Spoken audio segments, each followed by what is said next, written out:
Assalamualaikum warahmatullahi wabarakatuh. Bertemu lagi di mata kuliah Metodologi Penelitian dan Statistik. Untuk kesempatan hari ini, kita akan membahas mengenai statistika farmasi, ya. Kita mulai dengan definisi dari statistika terlebih dahulu, ya. Statistika merupakan ilmu dan seni tentang pengembangan dan aplikasi metode pengumpulan, pengolahan, penyajian, analisis, serta interpretasi data kuantitatif sedemikian rupa sehingga kesalahan dalam pengambilan keputusan dapat diperhitungkan secara matematik probabilitas. Ya, jadi statistika ini untuk pengumpulan data kuantitatif, ya, kita gunakan untuk data-data kuantitatif. Kemudian untuk statistika farmasi, ya, di sini ada statistika, ada statistik, ya. Statistika merupakan ilmu yang berkaitan dengan pengolahan dan analisis data, hingga penarikan kesimpulan atas analisa tersebut. Kegiatan statistika meliputi pengumpulan data, penyajian data, analisa data, dan interpretasi hasil analisa data tersebut. Ya, jadi dari mulai pengumpulan hingga interpretasi hasil. Ya. Hasil pengolahan atau analisis data dinamakan statistik. Ya, jadi itu bedanya ya, statistika dan statistik. Selanjutnya dalam penelitian dan percobaan kefarmasian, statistika ini berperan sedikit ya, sedikit dalam tanda petik ya. Namun sangat berarti yaitu mempermudah pengambilan keputusan pada masalah-masalah ilmiah yang dirumuskan ya. Sedikit ya di sini tapi sangat penting gitu ya. Jadi kalau dalam penelitian ya mungkin kita mulai dari penentuan variabel, perumusan masalah, penentuan variabel, kemudian tujuan penelitian dan seterusnya ya. Ada panjang prosesnya ya, pengambilan data dan seterusnya. Nah, namun kalau tidak ada statistika ini ya, nah kita tidak bisa mengambil kesimpulan dari apa yang sudah kita kerjakan. Ya, jadi di sini sedikit tapi sangat berarti ya, karena membantu sekali dalam pengambilan keputusan. Nah, hasil penelitian yang dikerjakan dalam waktu yang tidak singkat ini tidak akan bermakna apabila tidak melibatkan analisis statistika dalam proses analisa datanya. Ya, jadi kita nggak tahu nih data ini mau diapain nih. Kita sudah ambil data dari sampel-sampel penelitian begitu ya. Kemudian untuk menjawab rumusan atau pertanyaan dari masalah penelitian kita ya, kita memerlukan suatu alat ya yang kita sebut dengan statistika ini. Selanjutnya, statistika ini dibedakan menjadi dua. Ada statistika deskriptif dan ada statistika induksi atau statistika inferensial. Statistika deskriptif merupakan statistika yang menggambarkan atau menjelaskan karakteristik dari suatu sampel populasi. Ya, contohnya adalah rata-rata atau mean ya. Kemudian modus, median, ya, jangkauan, kuartil dan deviasi standar.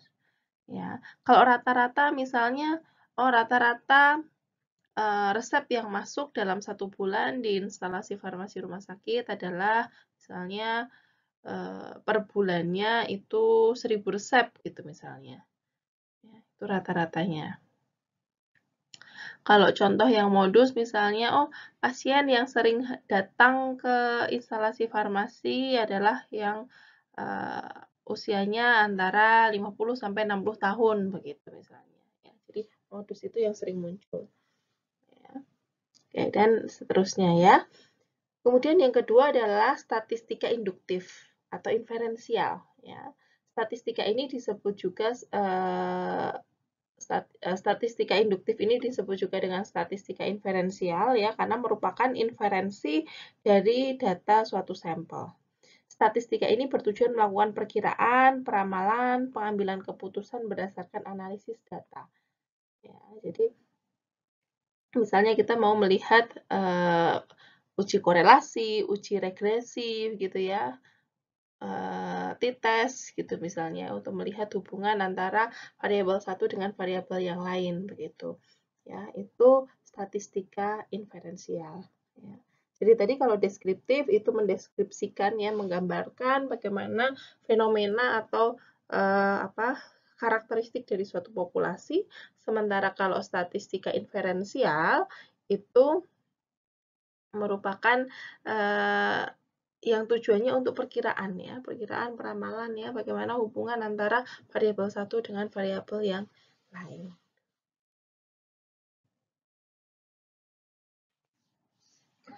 Berikutnya adalah statistika deskriptif ya. Ini untuk penjelasannya lebih lanjut ya. Statistika deskriptif adalah statistika yang menggambarkan atau menjelaskan karakteristik dari suatu sampel populasi. Ya. Nah, kegiatan yang berkaitan dengan statistika deskriptif adalah pengumpulan, pencatatan, peringkasan, penyusunan, dan penyajian data. Dan penyajian data ini bisa berupa tabel frekuensi, grafik, maupun histogram. Ya. Tadi kita sudah bahas juga untuk contoh dari statistika deskriptif. Deskripsi adalah mean, modus, median, gitu ya, jangkauan, kuartil, dan deviasi standar. Dua parameter yang sering digunakan dalam penyajian statistika deskriptif adalah ukuran pemusatan dan ukuran penyebaran data. Ya. Sementara untuk parameter yang lain ya adalah ukuran distribusi data yaitu skewness ya dan kurtosis. Ya. Nilai skewness merupakan ukuran kesimetrisan dari suatu kurva distribusi frekuensi data. Kurtosis merupakan ukuran keruncingan dari suatu kurva distribusi frekuensi data. Ya.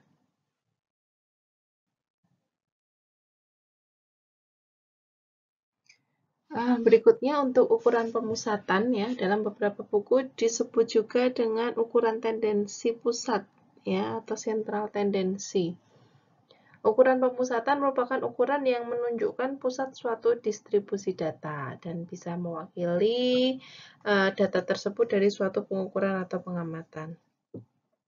Pada dasarnya terdapat 3 cara ya yang digunakan untuk ukuran pemusatan ini ya, yaitu ada mean atau nilai rata-rata, median atau nilai tengah, dan modus ya yang sering muncul ya, nilai yang sering muncul. Nah, mean atau rata-rata hitung ya merupakan penjumlahan semua nilai dari seluruh pengamatan atau pengukuran dibagi dengan n atau jumlah pengamatan atau pengukuran tersebut. Ya. Mean merupakan pemusatan utama dan paling sering digunakan dalam penyajian data deskriptif. Ya. Contohnya tadi ya, rata-rata resep obat per bulan ya di suatu instalasi farmasi rumah sakit. Nah, itu kita lihat, kita jumlahkan misalnya resep bulan pertama berapa, bulan kedua, ketiga, sampai bulan ke-12 gitu misalnya ya. Nah, kemudian totalnya berapa, kita rata-rata dibagi 12 gitu. Ya, jadi ketemu rata-rata lembar resep yang dilayani di instalasi farmasi rumah sakit per bulannya adalah sekian gitu. Yang kedua adalah median ya. Median itu merupakan nilai tengah dari suatu keseluruhan pengamatan atau pengukuran ya. Dan median ini diukur dengan cara mengurutkan nilai yang terkecil sampai yang terbesar. Ya, kemudian ditentukan nilai tengahnya berapa. Ya, jadi diurutkan dulu datanya, tidak boleh acak gitu ya. Jadi misalnya 2, 3, 4, 5 gitu diurutkan, kemudian nanti tengahnya berapa. Ya. Bila jumlah datanya itu ganjil ya, maka medianya gampang ya yang di posisi tengah. Ya, misalnya 11 berarti yang di posisi 6 begitu. Namun kalau jumlah datanya itu genap, misalnya 10 begitu ya, maka medianya itu 2 rata-rata yang ada di tengah ya. Dijumlah dan di rata-rata begitu ya. Misalnya data ke-5 dan ke-6 itu dijumlah dan dibagi 2. ya. Itu sebagai nilai mediannya. Yang ketiga adalah modus ya. Modus ini nilai yang sering muncul dari suatu pengamatan. Nilai yang sering muncul berapa gitu ya. Oh, pasien yang umurnya 50 sampai 60 tahun misalnya. Ya, itu sering muncul jumlahnya yang paling banyak gitu ya. Itu modusnya ya. Nah, data-data min, median, modus ini ya, ini kita bisa digunakan untuk atau sebagai statistika deskriptif ya. Kita bisa menjelaskan karakteristik dari populasi yang kita teliti gitu. Ya, jadi kita bisa menjelaskan karakteristik dari populasi menggunakan statistika deskriptif min, median, dan modus. Nah, apabila dari suatu pengukuran atau pengamatan adalah homogen atau distribusi frekuensi datanya simetris, ketiga nilai di atas cenderung relatif sama, ya, min, median, dan modus ya maksudnya ya. Namun, bila datanya heterogen, ya, atau distribusi frekuensinya itu tidak simetris, condong ke kanan atau condong ke kiri, ya, maka khususnya nilai min dan median cenderung juga berbeda. Ya. Jadi, kalau kita melihat data distribusi ya, kayak ada lembah, ada gunungnya gitu ya. Nah, kalau datanya terdistribusi normal ya atau homogen gitu ya, nah biasanya nilai min, median, dan modus itu mirip gitu ya, cenderung relatif sama ya. Tapi kalau condong ke kanan atau condong ke kiri grafiknya gitu ya, itu bisa berbeda. Misalnya ya, dari sekumpulan data pertama adalah sebagai berikut ya, 10, 10, 10, 9, 8 gitu ya, dan seterusnya. Nilai min, median, dan modus berturut-turut adalah 9,92, 10, dan 10 gitu. Ini diurutkan dulu ya, diurutkan dulu. Berarti nilai yang terkecil kan ada 7 ya, 7, terus 8, terus 8-nya cuma 1 ya ini ya, terus 9, 9 lagi, terus 10 ya, 10-nya 4, 9-nya 3 kali ya, 9, 9, 9, terus 10, 10, 10 begitu ya, 11 dan seterusnya. Nah, nanti dari situ kita tentukan berapa nilai min, median, dan modusnya. Jadi, kalau datanya acak seperti ini, kita urutkan dulu. Nah, kemudian contoh berikutnya, data misalnya 10, 30, 34, dan seterusnya ya. Nah, nilai min, median, dan modus berturut-turut adalah 19 ya, nilai minnya, mediannya, minnya 19,11, mediannya 11, dan modusnya adalah 10. Begitu. Ya, ini agak berbeda ya, minnya 19, mediannya 11 gitu. Nah, kalau yang data di atas ya, itu kan terdistribusi normal ya datanya ya. Tidak banyak variasi ya. Nah, kalau ini ada kalau yang bawah ya, ini ada yang nilainya 2, ada yang 34 nih, kan jauh banget ya, variasinya jauh banget. Gitu. Jadi, nilainya agak berbeda ya, min, median, dan modusnya. Berikutnya adalah ukuran penyebaran atau variabilitas atau ukuran dispersi data ya, atau ukuran sebaran data ya, istilah yang lain. Nah, ada beberapa cara yang sering digunakan sebagai ukuran penyebaran ya. Yang pertama adalah jangkauan atau range. Ya, ini merupakan selisih antara data terbesar dengan data terkecil dari sekumpulan pengamatan atau pengukuran ya. Tadi misalnya contoh yang sebelumnya tadi ya, ada yang 2, paling kecil 2, paling besar 34 misalnya.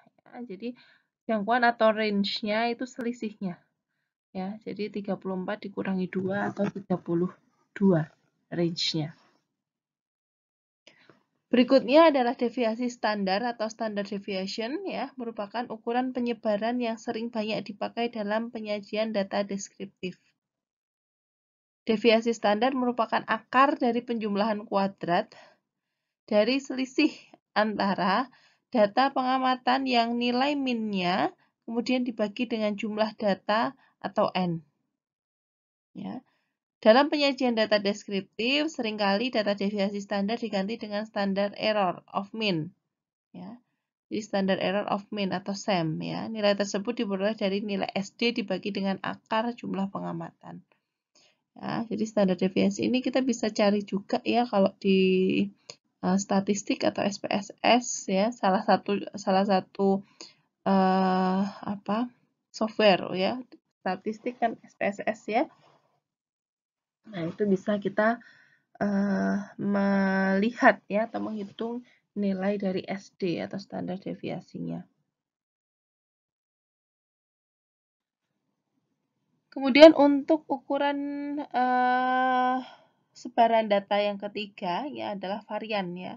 Varian ini merupakan pangkat 2 dari nilai standar deviasi ya. SD kuadrat ya, itu varian. Yang keempat adalah koefisien variasi ya. Suatu ukuran penyebaran relatif. Nilai koefisien variasi diperoleh dari nilai deviasi standar dibagi dengan nilai min dikalikan 100. Nilai ini digunakan untuk membandingkan secara relatif distribusi data dengan min suatu sampel yang berbeda. Artinya, jika ada dua data dengan min yang berbeda nilainya dan nilai SD-nya sama, maka min dengan nilai lebih tinggi memiliki dispersi data relatif lebih rendah. Contohnya, ada sampel A dan sampel B berturut-turut dengan nilai X ya dan SD sebesar 100 ya, plus minus 20 dan 10 plus minus 20. Ya. Nilai koefisien variasi ya dari sampel A dan B adalah 20 dan 200. Sehingga dispersi data sampel A lebih rendah dibandingkan sampel B.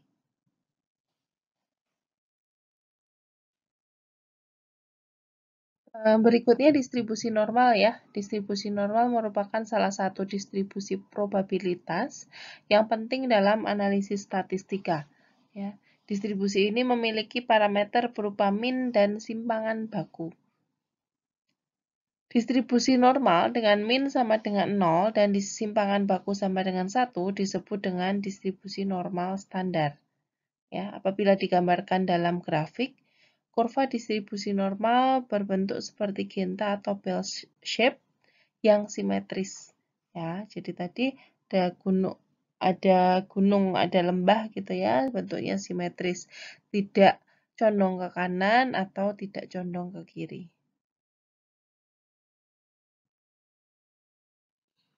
Ya, berikutnya adalah statistika inferensial atau statistika induktif ya. Jadi statistika ini merupakan inferensi dari suatu sampel. Ya.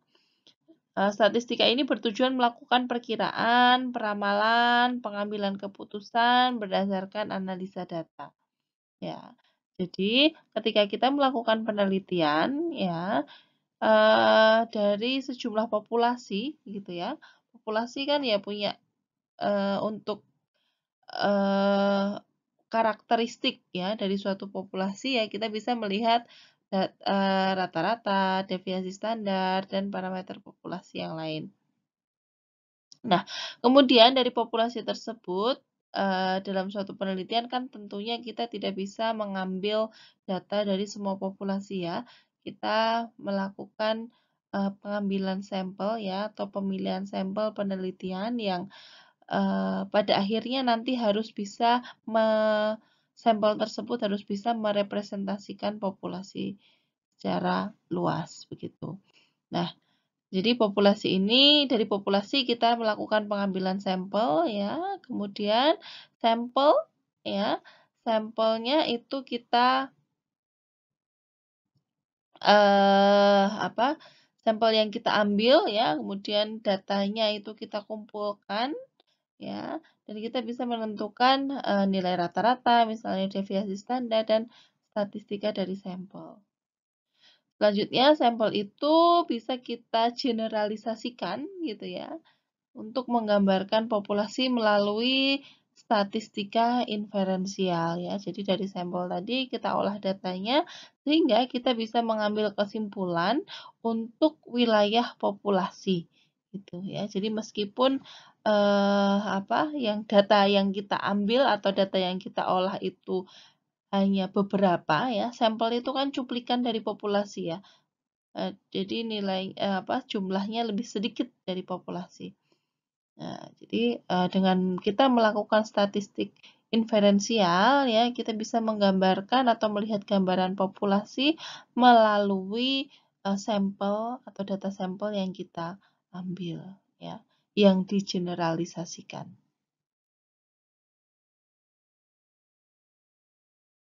Berikutnya adalah komponen-komponen statistika atau elemen dari statistika ya. Yang pertama ada populasi ya. Populasi merupakan keseluruhan objek yang akan diteliti dalam penelitian ya, atau mencerminkan sekumpulan data yang mengidentifikasikan suatu kejadian. Sementara sampel ya, sampel adalah sekumpulan data yang diambil atau diseleksi dari suatu populasi. Nah, sampel merupakan bagian dari populasi diambil secara acak karena mewakili populasi. Pengambilan sampel dilakukan jika suatu penelitian tidak mungkin menggunakan populasi sebagai objek penelitian. Ya, jadi tadi kalau populasi itu semua ya, semua atau objek penelitian yang akan kita teliti ya.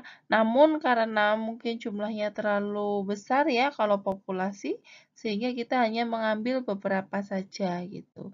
Nah, beberapa saja ini kita sebut sebagai sampel. Dan nantinya sampel ini harus bisa mewakili ya populasi yang kita teliti. Kemudian statistika inferensi ya merupakan suatu kegiatan pengambilan keputusan, perkiraan atau generalisasi terhadap suatu populasi berdasarkan informasi dari sampel. Ya. Kemudian ada variasi ya atau varians ya. Kemudian yang kelima adalah pengukuran reliabilitas statistika. Misalnya contohnya ya ini ya. Populasi mahasiswa laki-laki di USP ada 50. Untuk penelitian, maka diambil sampel 20 mahasiswa. Sampel 20 mahasiswa itu terdiri dari sampel 20 mahasiswa di atas diuji tingkat kepuasannya terhadap perkuliahan statistika farmasi. Ya. Setelah data sampel dianalisa secara statistik, maka perlu diukur reliabilitasnya. Ya, kegiatan ini merupakan langkah prediksi kesalahan terhadap suatu keputusan hasil dari analisa statistika. Ya, jadi tadi populasinya itu 50 ya. Dan kita mengambil sampelnya itu 20, kemudian 20 tadi kita lakukan penilaian terhadap tingkat kepuasan gitu ya. Kemudian sebelumnya diukur nilai reliabilitasnya ya, sehingga setelah itu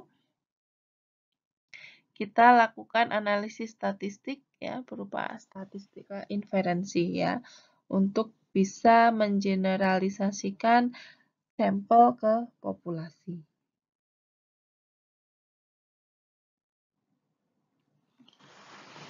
Dalam statistika ini ya, kita akan banyak membahas mengenai data. Ya, apa itu data?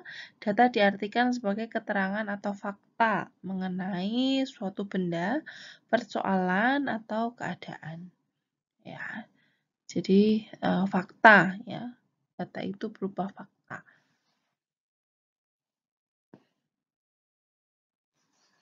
Nah, untuk data dan penyajian data. Nah, tugas peneliti adalah mendapatkan data untuk mengisi variabel penelitian.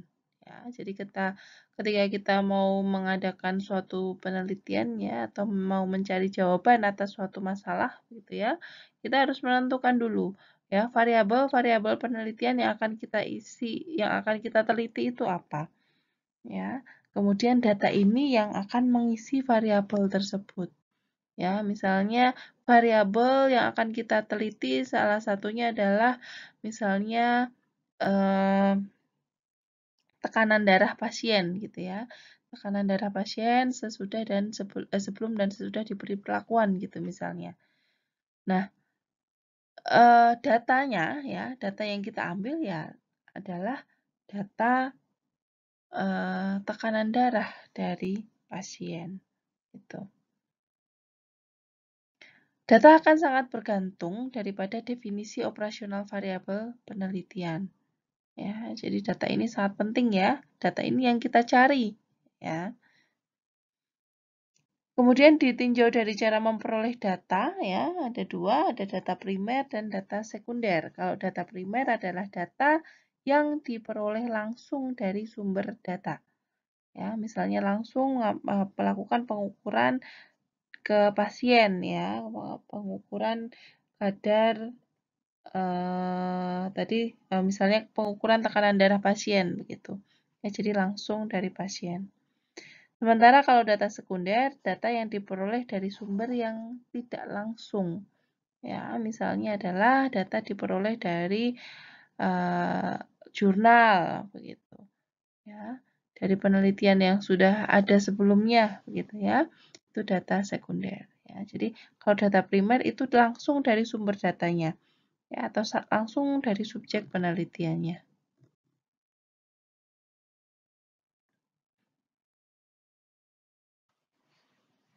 Kemudian data dan tipe data statistika, ya. Berdasarkan tingkat pengukuran atau sifatnya, data itu dibedakan menjadi dua.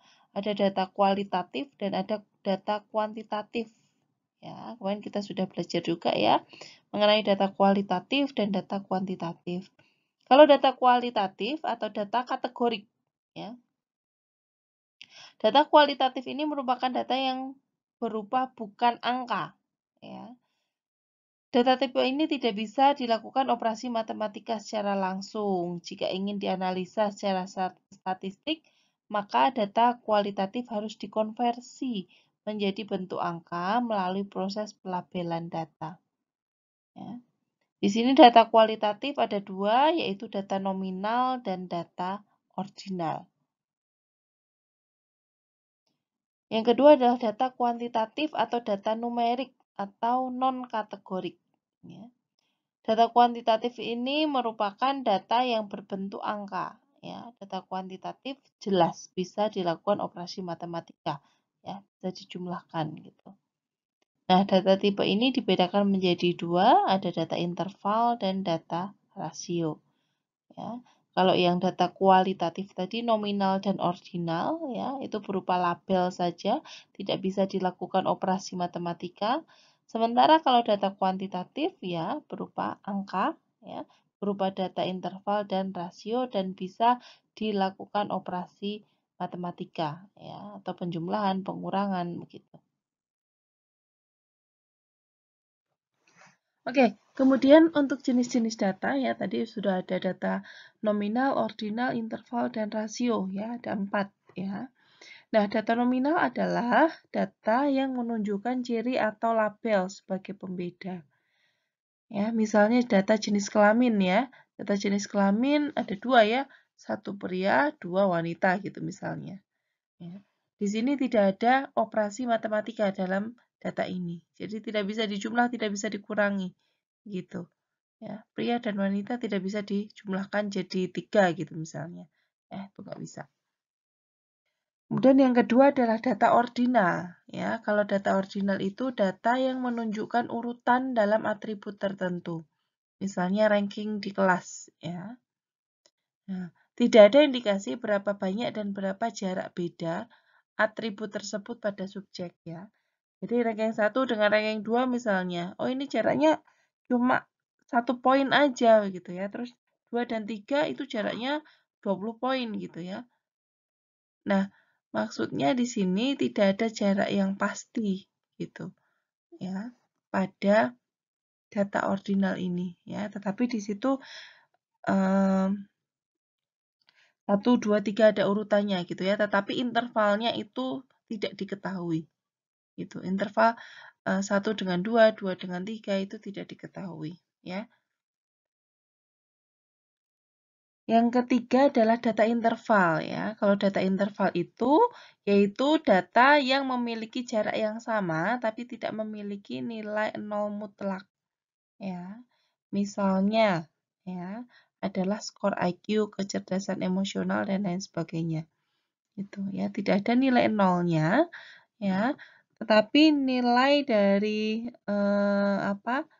range itu ya menunjukkan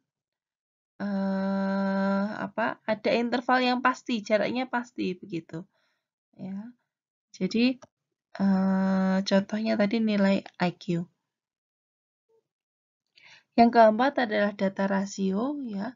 Data rasio ini data yang memiliki nilai yang memiliki jarak sama, ya, dan memiliki nilai 0 mutlak.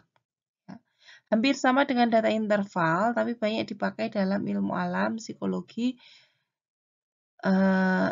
Psikologi tidak menggunakan data ini, gitu.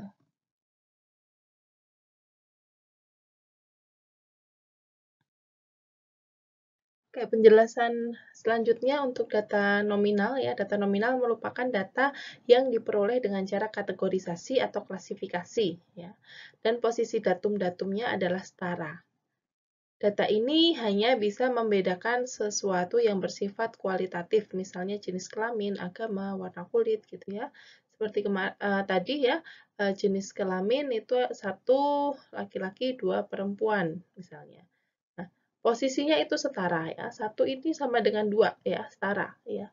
Bukan 2 lebih besar dari 1 gitu ya. Karena ini cuma data atau angka ini merupakan kategorisasi saja ya, bukan berupa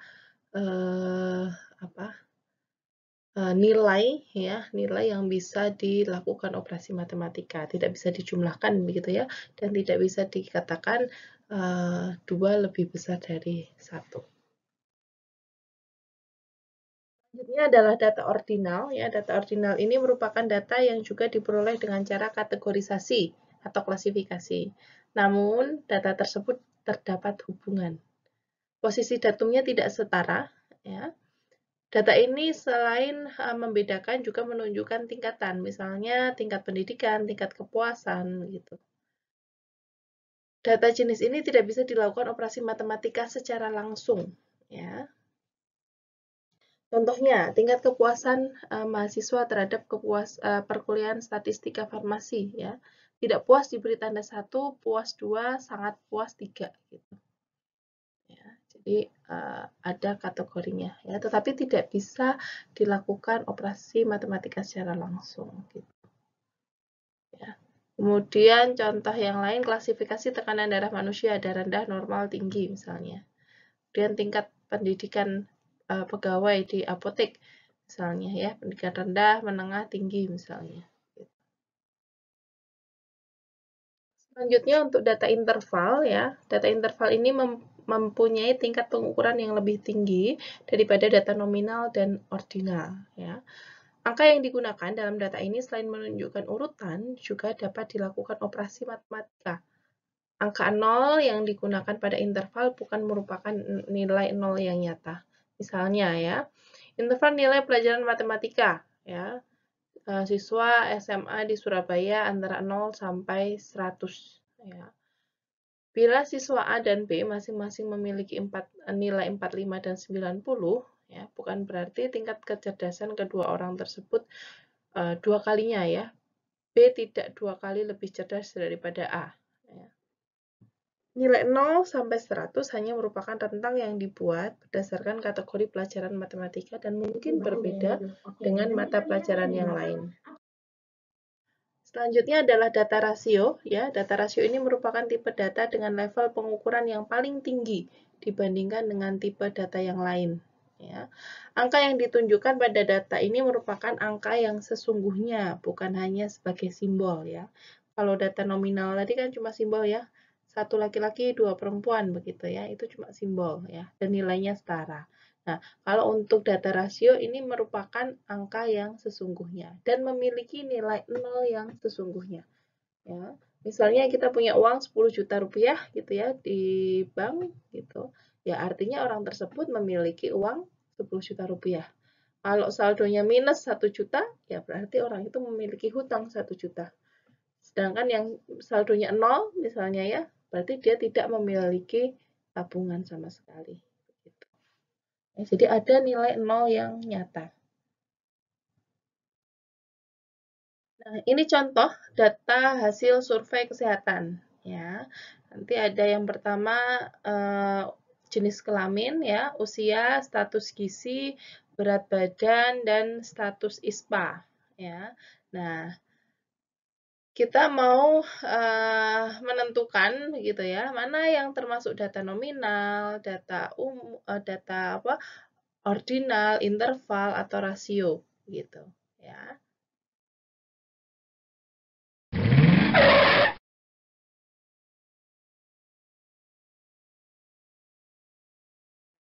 Ini silahkan dijawab nih, misalnya ya, variabel ini berskala apa? Ya, misalnya usia pasien ya, usia pasien ini skalanya apa? Ya, nanti bisa dijawab ya. Kemudian yang kedua, status pendidikan. Ya, itu skalanya apa? Gaya kepemimpinan, kemudian kepuasan kerja, jenis asuransi, biaya pelayanan kesehatan, lama kerja, cara pembayaran pelayanan kesehatan, kadar glukosa darah, lalu kepuasan pasien gitu.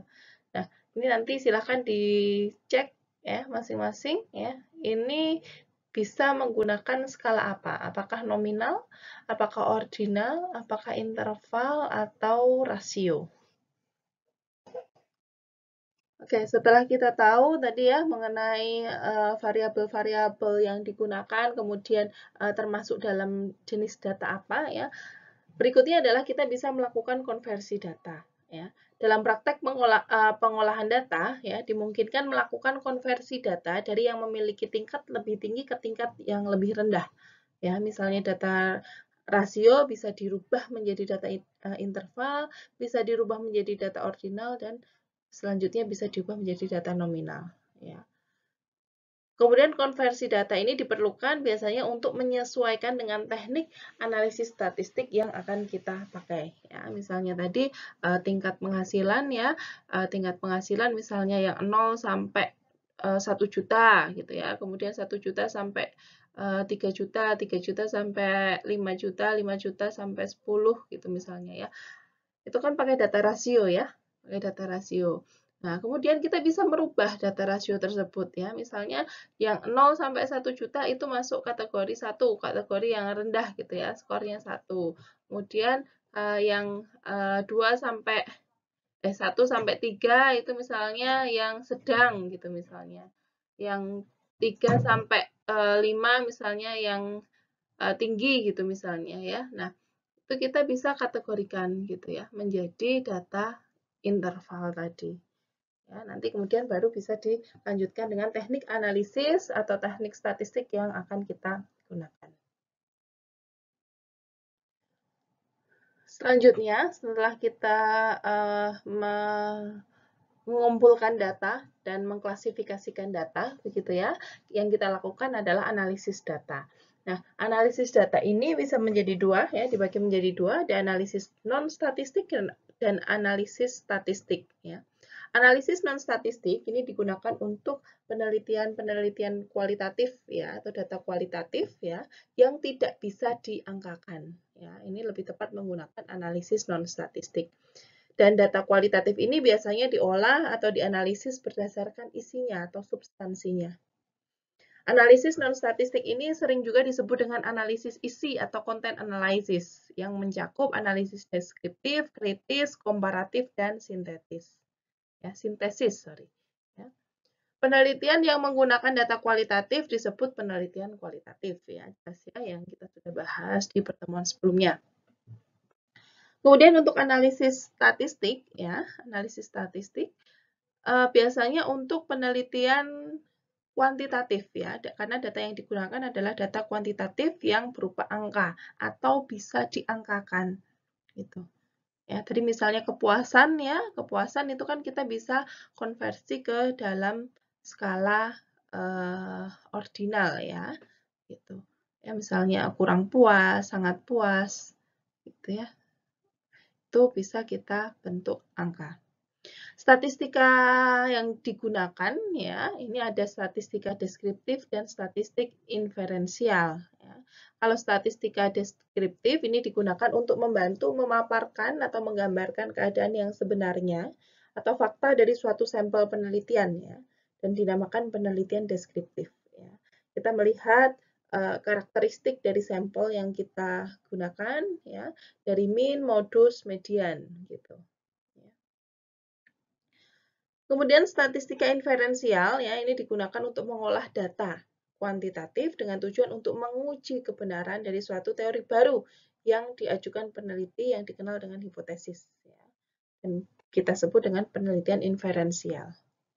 Dalam penelitian inferensial ini, teknik analisis statistik yang digunakan merujuk pada suatu pengujian hipotesis. Ya, misalnya tadi ada atau tidak hubungan dari misalnya tingkat pendidikan dengan kepatuhan pasien misalnya. Itu kita bisa menguji hipotesis tersebut menggunakan statistik inferensial. Ya. Kemudian langkah-langkah utama dalam pengujian hipotesis ya, ini untuk statistika inferensial ya. Jadi yang pertama adalah membuat asumsi kondisi apa yang dapat diterima oleh peneliti, ya. Dilanjutkan dengan menentukan statistik ujian, ya. Kemudian memilih suatu tingkat signifikansi, ya, atau taraf kepercayaan, ya.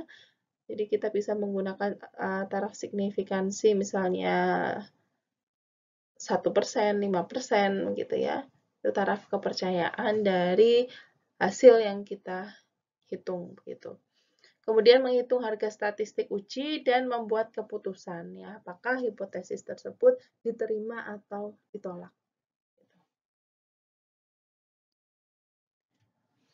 Berikutnya rambu-rambu pemilihan analisis statistik ya. Jadi ini ada rambu-rambu pemilihan analisis statistik. Yang pertama adalah jenis penelitian ya, kita mau melakukan penelitian apa? Apakah deskriptif atau inferensial gitu ya. Dan yang kedua, kita tentukan variabel bebas dan terikat. Gitu. Nah, variabel bebasnya apa? Gitu ya. Dan variabel terikat atau tergantungnya apa? Atau dependentnya apa? Misalnya tadi kita mau melihat tingkat pengaruh edukasi gitu ya, pengaruh edukasi terhadap kepatuhan pasien gitu misalnya. Nah, di situ kita bisa sebagai variabel bebasnya adalah pengaruh edukasi ya, edukasinya ya, kita berikan edukasi atau tidak kepada pasien, dan variabel dependentnya atau variabel terikatnya adalah kepatuhan. Kemudian tingkat pengukuran variabel ya, kita menggunakan skala apa? Nominal, ordinal, interval, ataukah rasio begitu. Kemudian banyaknya variabel ya, apakah satu variabel saja yang akan kita lihat pengaruhnya atau beberapa variabel gitu. Misalnya, oh saya mau melihat bagaimana pengaruh edukasi, kemudian tingkat pendidikan, tingkat pendapatan terhadap kepatuhan pasien dalam penggunaan obat misalnya. Itu kan ada beberapa variabel ya tidak hanya satu yang kita teliti. Maksud statistik ya, atau kecenderungan memusat variabilitas, hubungan korelasi asosiasi, perbandingan atau komparasi, interaksi, kesesuaian, dan yang lain sebagainya. Ya, jadi kita mau melihat apa di dalam penelitian kita, ya, apakah mau melihat hubungan, atau melihat pengaruh, atau mau membandingkan, gitu ya, atau mau melihat rata-rata deskriptif, begitu ya. Jadi kita mau melakukan penelitian ini maksudnya bagaimana gitu ya, untuk mencari apa begitu. Berikutnya adalah hipotesis ya, mungkin sudah sering dengar ya hipotesis ya. Hipotesis merupakan suatu dugaan ya, dugaan sementara ya, yang harus dilakukan pengujian apakah hipotesis yang sudah kita rumuskan itu sesuai dengan hasil penelitian atau tidak. Gitu ya, untuk membuktikan ya. Jadi penelitian kita ini adalah untuk membuktikan hipotesis. Ya, hipotesis kita apa? Kita buktikan dari hasil penelitian kita. Nah, pengujian hipotesis diperlukan untuk menyimpulkan populasi dari data yang diperoleh dari sampel. Ya, jadi kita harus bisa mengeneralisasikan sampel ya ke tingkat populasi ya. Jadi hasil penelitian kita kan hasil sampel ya. Nah, kemudian kita generalisasikan sehingga kita bisa menyimpulkan di tingkat populasi. Ya. Misalnya dari sampel kepuasan pasiennya itu banyak yang sangat puas misalnya ya.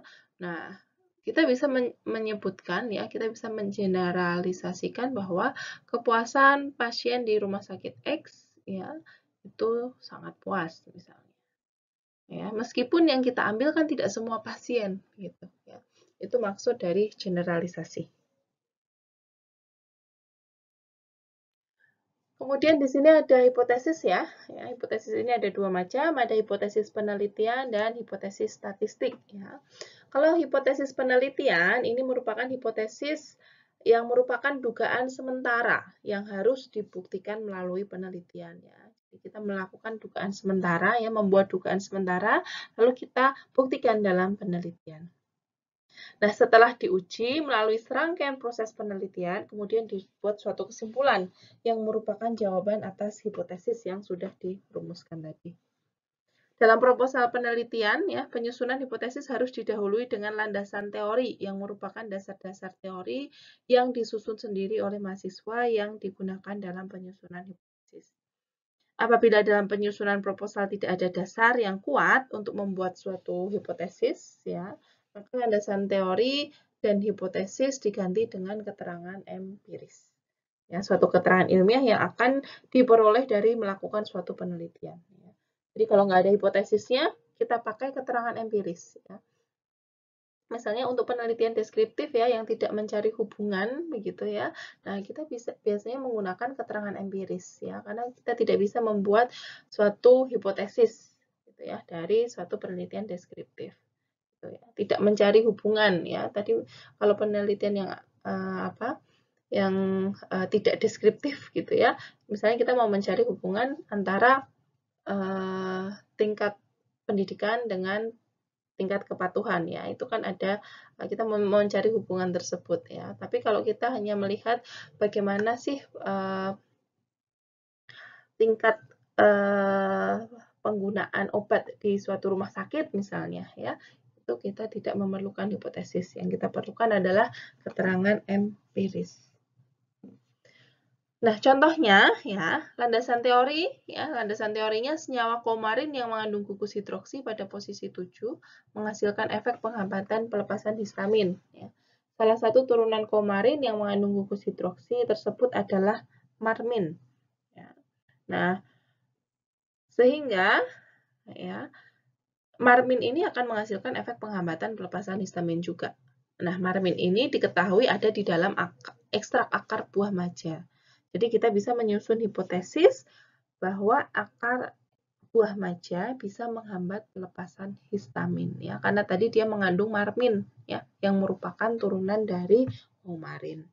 Gitu, ya. Jadi kita buat hipotesisnya. Kemudian hipotesis ini harus kita buktikan melalui penelitian ya. Kita ambil data benar nggak kita bikin ekstrak buah maja, kemudian kita cek efeknya terhadap penghambatan pelepasan histamin.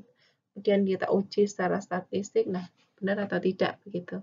Ya, nanti kita harus bisa membuktikan hipotesis kita.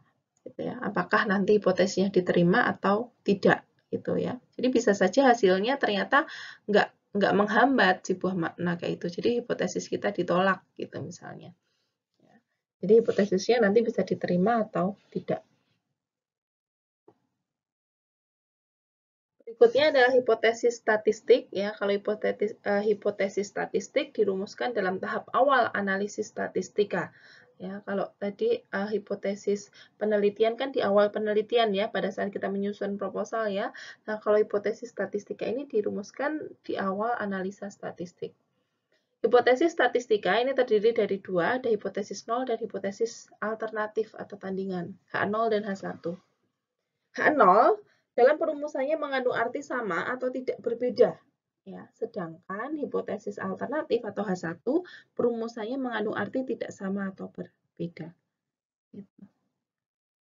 Ya, jadi kalau H0 itu sama, kalau H0 itu tidak H1 itu berbeda gitu ya.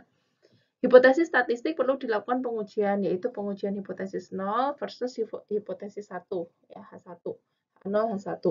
Untuk dibuat keputusan apakah akan menolak atau menerima H0 atau H1. Kemudian langkah-langkah dalam pengujian hipotesis, ya, yang pertama adalah perumusan hipotesis sesuai metode statistik yang digunakan. Ya. Kemudian yang kedua menguji data sampel dengan metode statistik, misalnya dengan piranti lunak SPSS, ya, Statistical Package for the Society Software, ya, atau metode konvensional dengan perhitungan menggunakan rumus, ya. Jadi kalau misalnya mau rumus apa gitu ya, ada rumusnya dengan metode konvensional gitu. Kemudian yang ketiga menentukan penerimaan atau penolakan hipotesis. Ya. Jadi mau ditolak atau diterima hipotesisnya berdasarkan hasil pengujian kita. Dan yang terakhir adalah membuat kesimpulan dari penelitian. Ya. Hasilnya berdasarkan hipotesis tadi bagaimana gitu ya. Apakah H0 diterima atau ditolak.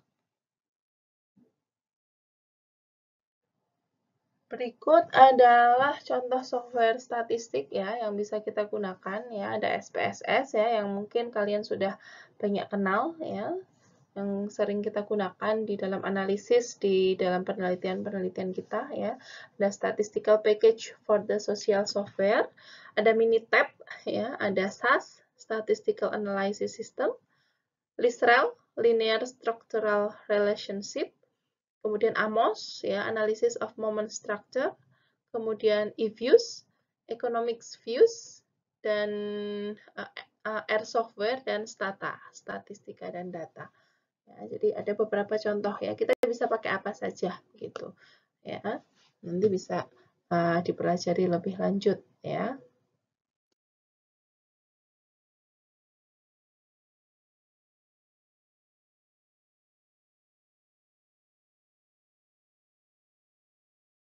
Mungkin sekian dulu dari saya ya. Tadi kita sudah membahas beberapa pendahuluan tentang statistika dan ada beberapa alat ukur statistik ya, alat untuk analisis data ya dengan statistik. Ada SPSS, ada SAS dan lain sebagainya yang kita mungkin bisa belajar salah satu dari jenis sistem tersebut ya, dan mungkin kita akan lebih belajar menggunakan SPSS ya. Jadi harapan saya nanti semua mahasiswa sudah mendownload dan menginstal SPSS di dalam komputernya masing-masing ya, untuk kita gunakan sebagai alat belajar ya, bahan belajar sehingga bisa praktek langsung ya, gimana sih menggunakan SPSS. Nah, mungkin sekian dulu pertemuan kita kali ini ya. Kita lanjutkan di pertemuan berikutnya. Terima kasih atas perhatiannya. Mohon maaf apabila ada kekurangan dan kesalahan. Selamat belajar. Assalamualaikum warahmatullahi wabarakatuh.